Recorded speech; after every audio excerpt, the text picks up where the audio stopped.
মির্জা ফখরুল কইছে জনগণ গণভোট বুঝে না, সনদও বুঝে না। তো বুঝানোর দায়িত্বটা কার? না বুঝলে পলিটিশিয়ানদের। তো আপনি পারেন না কেন বুঝাইতে? আপনি বুঝান নাই কেন? জনগণ গণতন্ত্র কারে বলে বুঝে, বাংলাদেশি জাতীয়তাবাদ কারে বলে বুঝে উনি জিজ্ঞেসেন কাউরে? সাধারণ জনগণের কথা বাদ দেন, বিএনপির একজন কর্মী সমর্থকরা জিজ্ঞেস করে দেখেন তো কি উত্তর পান। এর মধ্যে দেখলাম জয়নুল আবেদিন ফারুক গণভোটের না ভোট দেওয়ার আহ্বান জানাইছে। দেখেন এই নিরেট বেকুবড়ে আপনি কি বলবেন? হুদাই পলিটিক্স করে, পলিটিক্স এর প বোঝে না, পলিটিক্স করতে আসছে। এমপি মন্ত্রী মিনিস্টার হয়ে যায়, হুইপ হয়ে যায়। তার দলকে জুলাই সনদের বিরোধী, তার দল তো লাফাইতে লাফাইতে গিয়ে জুলাই সনদের সাইন করে এসেছে। গণভোট তো হবে জুলাই সনদের উপরে, মানে সে যেইটাই সাইন করে এসেছে তার উপরে গণভোট হবে। এরা দেখেন দেশ চালানোর খায়েশ করে। আচ্ছা, তর্কের খাতিরে ধরে নিলাম বিএনপি জুলাই সনদের বিরুদ্ধে, তারপরে ধরেন গণভোট হয়েছে এবং জুলাই সনদ বিরোধীরা মানে বিএনপি আর আওয়ামী লীগও তো জুলাই সনদের বিরোধী, তারা না ভোট দিছে, ফলে গণভোটে না জিতে গেছে। তাইলে রক্তের লেখা জুলাই সনদের পরিণতি কি হবে? আমি কই না যে বিএনপি বড়, তাই তার নিজেই নিজে মারে। বিএনপি যখন না ভোটের ক্যাম্পেইন করবে তখন নিজের নিজেই কেমনে মারবে সেটা বুঝে নিতেছে। আসেন আগে একটা বিষয় একটু খোলাসা করে নি। আমার তো শত্রুর অভাব নাই, শত্রুরা বেশিরভাগই মূর্খ সোদা। তাই মূর্খ সোদারা এসে বলবে জুলাই সনদকে ফালতু কইছে এপি নাকি কয়দিন আগেই। আজ জুলাই সনদ প্রেমে গদ হইছে। আমি এখনো মনে করি জুলাই সনদ ফালতু। এইটা আমরা বিপ্লবের পরে যে রাষ্ট্র তৈরি করতে চাইছিলাম, অন্তত আমি চাইছিলাম, সেটা করতে পারবে না। কিন্তু একটা দেশের সব রাজনৈতিক দল আলাপ আলোচনা করে এটা পর্যন্ত আগাইছে, সেটা একটা মূল্য আছে না? আমি চিটাগাং যাইতে চাই, গাড়ি চড়িছি, গাড়ি এসে কুমিল্লাত নষ্ট হয়ে গেল, তা আমি কি যাইতে পারি? চিটাগাঙে পারি নাই। গাড়িটা কি ফালতু? ফালতু। কুমিল্লা পর্যন্ত আসছি, সত্য আসছি, এটা কি ফেলাই দিতে দিয়ে ঢাকায় দিকে রওনা দিব, নাকি চান্সে থাকবো অন্য গাড়ি চিটাগাং দিকে যাবো? চিটাগাং যাবো তো, বোঝা গেছে। জুলাই সনদ হ্যাঁ ভোট পাইলে ভালো, রাজনৈতিক দলের সমঝোতা জনগণ মাইনে নিছে, এটা বোঝা যাবে। আর যদি না ভোট পায় তাইলে জনগণের আকাঙ্ক্ষাকে রাজনৈতিক দল ধারণ করতে পারেনি, এটাই বোঝা যাবে। বিষয়টা একটু জটিল মনে হইতেছে, আমরা একটু গভীরে গিয়ে আলাপ করব। আসেন আল্লাহর নামে শুরু করি। অনেক এখন কইতেছে গণভোটে না জয়ী হইলে আমরা কি 2024-এর 5ই আগস্টের আগে ফিরে যাব? না, যাব না। কেন যাব না সেটা বুঝতে হইলে একটা গভীর দার্শনিক আলাপে প্রবেশ করতে হবে। আবার ডরেন না, চালচালায় বুঝা যাবেন। এই বিষয়গুলো বোঝা দরকার আছে সবার। এটা না বুঝলে রাজনৈতিক দলগুলো সবসময় মাথায় কাঁঠাল ভেঙে খাবে আর ধুনফুন বুঝাবে, ওরা নিজেরাই বুঝে না। তো ইতিহাসকে, রাজনীতিকে, ঘটনাকে ব্যাখ্যা করতে শিখবেন, তাইলে মজা লাগবে। এরপরে কখনো পিনাকের ভিডিও যদি নাও আসে তাইলে নিজে নিজে পথ চিনে নিতে পারবেন। এটাতেই বুঝবেন কেন হাসিনা বা আওয়ামী লীগের প্রত্যাবর্তন আর সম্ভব না। এই দার্শনিক আলোচনায় বুঝবেন কেন বাংলাদেশ আর কখনো পাকিস্তান হবে না, এটাও বুঝবেন। কেন বাংলাদেশকে আর কখনো পদানত করতে পারবে না ইন্ডিয়া, এটাও বুঝবেন। আসেন এই আলাপে ঢুকি।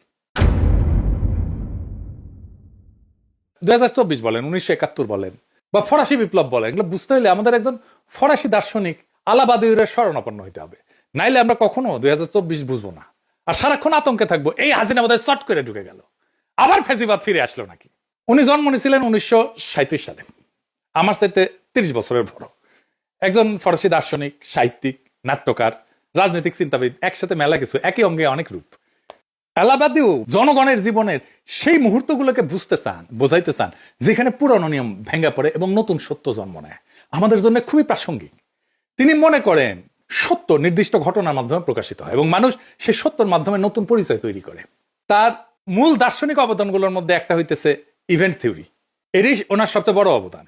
তিনি বলেন যে সমাজ সাধারণত স্থিতিশীল অবস্থায় থাকে, এটাতে উনি বলছেন বিইং।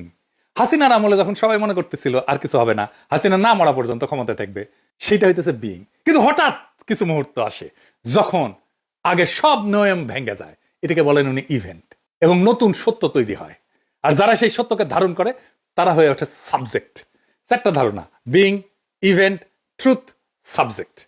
এটাই উনার দর্শনের কেন্দ্র। কঠিন লাগতেছে? লাগারই কথা, আমারও কঠিন লাগেছিল, বুঝতে মেলা সময় গেছে। আচ্ছা, আর একটু বুঝাই বলতেছি। হ্যাঁ, বিইং বা অস্তিত্ব বা স্থিতাবস্থা, এটা বলতে বোঝায় যে যে অবস্থায় সবকিছু চলতে থাকে, সেখানে নিয়ম, অভ্যাস, রীতি, ক্ষমতা সব স্থির হয়ে থাকে, সেখানে সত্য প্রকাশ পায় না, সেখানে মানুষ নিজেদের গভীর সম্ভাবনাকে চেনে না। আমরা কি করতে পারি, আমাদের পক্ষে কি করা সম্ভব, মানুষ বুঝতে পারে না। যেমন হাসিনার শাসন যে টিকবে না, এটা অনেকে বুঝতে পারেনি। এটি স্থিতাবস্থা। এটা যারা দেখতে পারে, যারা বলে হাসিনা টিকবে না, তারা তাদেরকে উপহাস করছে। এইটাকে স্বাভাবিক চলমান অবস্থা বলে, যেখানে পৃথিবী যেমন আছে তেমনই থাকবে। এই অবস্থায় মানুষ এবং সমাজ নিজেদের সীমাবদ্ধতা আর শক্তি নিয়ে সচেতন না, তার মধ্যে পরিবর্তনের কোনো আকাঙ্ক্ষা জাগে না, শুধু চলিচ্ছে চলিচ্ছে আর চলিচ্ছে। তার মানে বিইং হইতেছে স্থির অভ্যস্ত নিয়ম মাফিক অস্তিত্ব। এখন অনেকে কয় না যে পিনাকি দেশটাকে অস্থিতিশীল রাখতে চায়, এরা হইতেছে সেই স্থিতাবস্থার ফুট সোলজার, যারা চায় বাংলাদেশ আগে যেমন ছিল সেরকমই থাকুক। 2 নম্বরে হইতেছে ইভেন্ট বা বিচ্ছেদ মুহূর্ত। ইভেন্ট হইল যেই মুহূর্ত স্বাভাবিক অবস্থার ভিত ফাটায় চুরমার কইরা দেয়। এই বিইং বা স্বাভাবিক অবস্থা, স্থিতাবস্থা, এটার ভিত একেবারে চুরমার করে দেয়, ওইটাকে ভেঙে নতুন সম্ভাবনার দ্বার খুলে দেয়। যার আগমনটা আগের নিয়ম দিয়ে ব্যাখ্যা করা যায় না, যা হঠাৎ সত্যের আবির্ভাব ঘটায়। তাই ইভেন্ট আসলে একটা বিচ্ছেদ, এটাকে উনি বলছেন রাপসার, ভেঙে পড়ে, যেখানে পৃথিবী আগের মতো থাকে না, বাংলাদেশ আগের মতো নাই 2024-এর অগাস্ট বিপ্লবের পরে। এই ইভেন্টে হঠাৎ সত্যের উদ্ভব ঘটায়, পুরানো নিয়ম থেকে বিচ্ছেদ ঘটায়। 2024 সেই ইভেন্ট, সেই রাপসার, সময়ের গর্ভ থেকে চিৎকার করে রক্তস্নাত হয়ে জন্ম নেওয়া নতুন সময়। এরপরে আসে ট্রুথ। এই ট্রুথ মানে সত্য না, এই ট্রুথ হইল ইভেন্ট থেকে জন্ম নেওয়া এক নতুন সম্ভাবনা, এক নতুন নীতি, এক নতুন দিশা, যা সেই স্থিতাবস্থার পুরনো নিয়মকে চ্যালেঞ্জ করে, যা ধীরে ধীরে বাস্তবতাকে পরিবর্তন করতে পারে। তার মানে ট্রুথ একটা পথ, যা ইভেন্টের ভিতর থেকে উঠে আসে এবং ধীরে ধীরে পৃথিবীকে নতুন ভাবে প্রকাশ করে। ট্রুথ হইতেছে ইভেন্ট থেকে জন্ম নেওয়া এক নতুন সম্ভাবনার পথ। এরপরে আসে সাবজেক্ট। সাবজেক্ট হইতেছে সেই ট্রুথ বা সেই সত্যের ধারক, মানুষ, জনতা। বাদু বলেন যে মানুষ জন্মগতভাবে সাবজেক্ট না, সাবজেক্ট হয়ে উঠতে হয়। ইভেন্টের সত্যকে গ্রহণ কইরা ট্রুথের প্রতি বিশ্বস্ত থেকে নতুন পথকে রক্ষা এবং এগিয়ে নিয়ে পুরনো বিইং এ ফিরে না যাওয়াটাই হইতেছে সাবজেক্টের কাজ। এই সাবজেক্ট ট্রুথের বাহক, বাংলাদেশের মানুষ এই সাবজেক্ট। এখন তার ভিতরে একটা নতুন চেতনার উন্মেষ হয়েছে ইভেন্টের ফলে, তার ভেতরে একটা সত্য জায়গা উঠছে, সে নিজের সম্ভাবনা জানে, সে এই ইভেন্টের বিপ্লবের সত্যকে ধারণ করে এবং তার ভিতর দিয়ে নতুন বাস্তবতা তৈরি করার চেষ্টা করে। সাবজেক্ট সবসময় ইভেন্টের সত্যকে নিজের দায়িত্ব হিসেবে গ্রহণ করে। 4টা ধারণা সম্পর্কে আবারও এডিটর সাহেব পাশে লিখে দেন। অস্তিত্ব বা বিইং, যে অবস্থায় আমরা চুপচাপ চলি। 2 নাম্বার ইভেন্ট, যা সেই অবস্থায় ফাটল ধরায়, রাপসার ঘটায়, ভেঙ্গে ফেলে, যা বিপ্লব 2024-এর। ট্রুথ, যে নতুন দিশা সেই রাপসার থেকে, ইভেন্ট থেকে জন্মায়। সাবজেক্ট, যে মানুষ সেই নতুন দিশাকে ধারণ করে আগায় যায়। এক বাক্যে যদি বুঝায় বলি, অস্তিত্বের নীরব স্থবিরতার মধ্যে হঠাৎ ঘটে যাওয়া বিপ্লব থেকে যে নতুন সত্য জন্ম নেয় এবং যে জনগোষ্ঠী সেই সত্যের প্রতি বিশ্বস্ত থাকে, সেই পরিণত হয় সাবজেক্টে। তাহলে জুলাই সনদের নৈতিক ভিত্তি কি, ইভেন্ট নাকি ভোট? বাংলাদেশ একটা নতুন কাল পর্বে প্রবেশ করছে, সেখানে জুলাই সনদ উত্থিত হয়েছে বিপ্লব থেকে, ইভেন্ট থেকে। তাই জুলাই সনদ গণভোটে হাইরা গেল, তার বৈধতা হারায় না। জুলাই সনদ হইতেছে জনগণের উত্থানে জন্ম নেওয়া নতুন ভিত্তিনীতি। এটা ভোটে জেতা দিয়ে তৈরি হয় না। এই ভিত্তিনীতি তৈরি হয় ঐতিহাসিক ঘটনাবলী, উত্থান, জনক্ষমতা, সামাজিক রূপান্তর এবং সম্মিলিত দাবির ভিত্তিতে। বিএনপি বলে না সংসদে যে সবকিছু ঠিক করবো, ভোটে সবকিছু ঠিক হবে না। ভিত্তিনীতি তৈরি হয় বিপ্লবে, অভ্যুত্থানে, জনগণের আকাঙ্ক্ষায়, গণ আকাঙ্ক্ষায়, ভোটে না। জুলাই সনদ ঐতিহাসিকভাবে জন্ম নেওয়া নতুন ভিত্তি চুক্তি। ভোট তার বৈধতা বাড়াইতে পারে বা কমাইতে পারে, কিন্তু বাতিল করতে পারে না। জুলাই সনদ কোন দলীয় প্রতিশ্রুতি না যে ভোটে হারলে বাতিল হয়ে যাবে। এটা হইল বর্ষা বিপ্লবের রাজনৈতিক ফল, জনসম্মতির উপরে লেখা দলিল, 25টা রাজনৈতিক শক্তির সই করা কাঠামো, ইতিহাসে জন্ম নেওয়া নতুন ভিত্তি। এইটা এক্সট্রা কনস্টিটিউশনাল সত্য মুহূর্ত। এইগুলোর কারণে জুলাই সনদ একটা ভিত্তিনীতি অস্থায়ী হইতে পারে, এইটা গণভোটে স্থায়ী হবে। আর যদি গণভোটে না ভোট পায়, তারপরেও একটা নতুন সত্য উত্থিত হবে, সেটা আমরা আসবো। এইবার আসেন আরেকটা বিষয় দিয়ে একটু এটা বুঝে দেখি। আরেকজন দার্শনিকের আলোচনা একটু বুঝে দেখবো। এখন কইবে আমার ক্ষুদ্র ভাতার বগিনা আজকে দর্শন দিয়ে একেবারে মাগামাগি করে ফেলছে, মাথার উপর দিয়ে যাইতেছে না, মাথার উপর দিয়ে। আমি জানি অনেকেই বুঝতেছেন। আসেন আরেকটা বিষয় বুঝে দেখি, সেটা বৈধতা, জনবৈধতা। ভোট নিয়ে চিল্লাইতেছে না বিএনপি, এইটার বিরুদ্ধে তো তত্ত্ব দাঁড় করাইতে হবে, দার্শনিক বোঝাপড়া পরিষ্কার করতে হবে। আসেন সেটা বুঝে দেখি। কার্ল স্মিথ বলে একজন জার্মান দার্শনিক ছিলেন। ওনার সবচেয়ে বিখ্যাত ধারণা বা বিখ্যাত উক্তি হইতেছে, sovereign is he who decide the exception. ইংরেজি যেহেতু কইছে ঠিকই কইছে, তাই না? মানে যে ক্ষমতা সংকট পরিস্থিতিতে, মানে এক্সেপশন বলতে উনি সংকট পরিস্থিতি বলছে, তাই বলতেছেন উনি যে ক্ষমতা সংকট পরিস্থিতিতে চূড়ান্ত সিদ্ধান্ত নেয়, সেটাই প্রকৃত সার্বভৌম ক্ষমতা। আর একটু বুঝে দেখি, খুব চমৎকার একটা বিষয় কিন্তু সংবিধান সংবিধান ভেতরে নিয়ম সাধারণ সময় চলে, কিন্তু সংকট এলে সংবিধান কাজ করে না, নিয়ম কাজ করে না, সিদ্ধান্তই রাজনীতিকে নির্ধারণ করে। সেই সংকটময় মুহূর্তে নেওয়া সিদ্ধান্তই সংবিধানের গভীর দুর্বলতা এবং সীমা উন্মোচিত করে। এটাই স্মিথের ডিসিশনিজম বা সিদ্ধান্তমূলক তত্ত্ব। তাই যদি না ভোট পড়ে তাইলে স্মিথের সেই ডিসিশনের মতোই সংবিধানের ভেতরে থাকা লুকানো দুর্বলতার সীমা দ্বন্দ্ব প্রকাশ করে দেবে। এটাকে বলা যেতে পারে সংবিধান যে ভুয়া সেটা উন্মোচন করে দেবে। এই সংবিধানের ভুয়াত্ব সাধারণ সময় ঢাকা থাকে, না জিতলে সংবিধানের সেই অমীমাংসিত বিরোধগুলো উপরে উঠে আসবে, তার ভুয়াত্বগুলো উন্মোচিত হয়ে যাবে।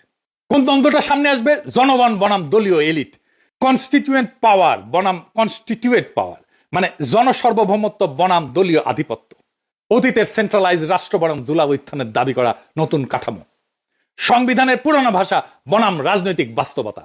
সংবিধান সাধারণ সময়কে নিজেকে সম্পূর্ণ দেখাইলেও স্মিথের মতে সংকটে তার আসল দুর্বলতা প্রকাশ পায়। আমাদের প্রিয় সলিমুল্লাহ খানের প্রিয় দার্শনিক আছে লাকা, উনি একটা কথা বলেন, জুইসাস বাংলায় সরাসরি মানে হইতেছে স্বাধীন তীব্র অপ্রতিরোধ আকাঙ্ক্ষা, নিজের অস্তিত্বের পরিপূর্ণতা নিষিদ্ধ বা দমন করা আনন্দ, ইচ্ছার মুক্তি, অতি নিয়ন্ত্রণের বিরুদ্ধে স্বাধীনতার বিস্ফোরণ। রাজনীতিতে জুইসাস বলতে বোঝানো হয় জনগণের নিজস্ব তীব্র ইচ্ছা শক্তি, দমন করা রাজনৈতিক আকাঙ্ক্ষার প্রকাশ, স্বাধীনতার অনুভূতি, রাষ্ট্রশক্তির উপরে নিজেদের নিজস্ব ক্ষমতার দাবি, যা কোনো দল সংসদ নিয়ম দিয়ে পুরোপুরি নিয়ন্ত্রণ করা যায় না। না ভোটের যদি জয় হয় তাহলে জনগণের সেই তীব্র ইচ্ছা শক্তির জয় হবে, জুইসাসের জয় হবে। জনগণ না ভোট দেওয়ার অর্থ হচ্ছে আমি তোমার ঐক্যমত কমিশনে বসে লেখা সংস্কার কমিশন দিনা, অর্থাৎ জনগণ নিজেরাই সিদ্ধান্তের উৎস। জনগণের আকাঙ্ক্ষা আর দলীয় বোঝাপড়া এটা পৃথক। জনগণ সংবিধানের উপরে কনস্টিটিউয়েন্ট পাওয়ার হিসেবে সার্বভৌম ক্ষমতা হিসেবে আত্মপ্রকাশ করবে না ভোটের মাধ্যমে। তাইলে হ্যাঁ ভোট দিলে জুলাই সনদ জনগণের ভোটে বৈধ হবে, না ভোট দিলে জনগণের ভোটে সংবিধানের সীমা উন্মোচিত হবে। সংবিধানের সীমা বিষয়টা আর একটু বুঝানি, তাছাড়া বিষয়টা খুব স্পষ্টভাবে বোঝা যাইতেছে না। একই জিনিস বারবার আসতেছে বলে বিরক্ত হয়ে না, এই বিষয়টা খুব গভীরভাবে আমাদের বুঝে থাকা দরকার।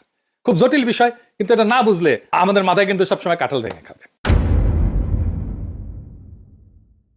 সংবিধানের গভীর দুর্বলতা বা সীমা বলতে আসলে কি বোঝানো হয়? সংবিধান সবসময় দুইটা স্তরে কাজ করে। কনস্টিটিউয়েন্ট পাওয়ার, পাশে লিখে দেন এডিটর সাহেব, লেখা, নিয়ম, ধারা, প্রতিষ্ঠান। আর কনস্টিটিউয়েন্ট পাওয়ার, জনগণের মূল সার্বভৌম ক্ষমতা। সংবিধানের দুর্বলতা তখনই প্রকাশ পায় যখন লেখা নিয়ম বা কনস্টিটিউয়েন্ট পাওয়ার, যেটা জনগণের আসল ইচ্ছা বা সার্বভৌম ক্ষমতাকে ধরে রাখতে পারে না। মানে হইতেছে আমরা জনগণ যেটা পাই সেটাই সার্বভৌম ক্ষমতা, কনস্টিটিউয়েন্ট পাওয়ার। আর কনস্টিটিউয়েন্ট পাওয়ার সেটা হইতেছে এই জনগণের ইচ্ছা থেকে যেই ক্ষমতা সংবিধানের মাধ্যমে লিখিত হয়। বোঝা গেছে? আমার ইচ্ছাটা হচ্ছে সার্বভৌম ক্ষমতা, লেখালেখিটা হচ্ছে কনস্টিটিউয়েন্ট পাওয়ার। তার মানে সংবিধান যখন আমার জনগণের সার্বভৌম ইচ্ছাকে ধারণ করতে পারে না, ওখানে যেটা লেখা আছে আর জনগণের যেটা সার্বভৌম ইচ্ছা সেই দুটো এক না, তখনই এই ফাটল তৈরি হয়। এটি সীমা। সংবিধান অনেক সময় রাজনৈতিক বাস্তবতা ধরে রাখতে ব্যর্থ হয়। কখন? যখন রাষ্ট্রযন্ত্র বদলায়, জনগণের রাজনৈতিক আকাঙ্ক্ষা বদলায়, আন্দোলন বা বিপ্লব হয়, পুরনো দল পুরনো রাষ্ট্র কাঠামো যখন ভেঙে পড়ে, নতুন বৈধতা চায় যখন জনগণ, তখন সংবিধানে পুরনো লেখা সেই নতুন বাস্তবতাকে ধারণ করতে পারে না। এই অক্ষমতা একটা গভীর দুর্বলতা সংবিধানের। সংবিধান কেবল নিয়ম বলে, কিন্তু সংকটে কাজ করার ভাষা থাকে না তার। স্মিথের ভাষায় নিয়ম শুধু স্বাভাবিক সময়ের জন্য, সংকটে সে অক্ষম। নিয়ম স্বাভাবিক সময়ের জন্য, সংকটে সে অক্ষম। সংবিধান স্বাভাবিক সময়ের জন্য, সংকটে সংবিধান না, জনগণের সার্বভৌম ইচ্ছা।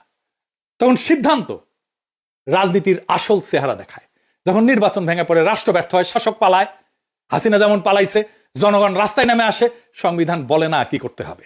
এটাই ফল্ট লাইন, এটাই সংবিধানের সীমা। সংবিধান দাঁড়ায় থাকে দলীয় ভারসাম্যের উপরে, জনগণের উপরে না। বেশিরভাগ দেশের মতো বাংলাদেশেও সংবিধান রচিত হয় দলীয় সমঝোতায়।